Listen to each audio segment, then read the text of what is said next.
سرگودا سے خبر آپ کو دیں۔ عبدالرحمان کی رپورٹ کے مطابق سرگودا میں جامع مسجد عثمانیہ کوٹ فرید سے ایک پروقار اور عظیم الشان ریلی نکالی گئی۔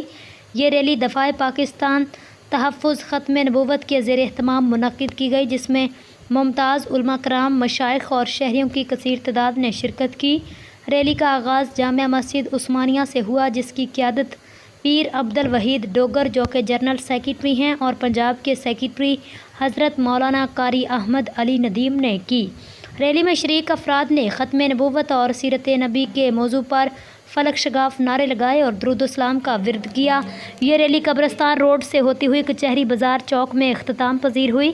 اختتامی تقریب سے خطاب کرتے ہوئے مقررین نے نبی اکرم صلی اللہ علیہ وآلہ وسلم کی سیرت طیبہ پر روشنی ڈالی، ان کی تعلیمات پر عمل پیرا ہونے کی تلقین کی۔ انہوں نے کہا، آج کے پرفتن دور میں حضور اکرم صلی اللہ علیہ وآلہ وسلم کی سنتوں پر عمل کر کے ہی معاشرتی اور اخلاقی برائیوں کا خاتمہ کیا جا سکتا ہے۔ ریلی کے اختتام پر پیر عبدالوحید ڈوگر نے ملک و ملت کی سلامتی اور ترقی کے لیے خصوصی دعا کروائی۔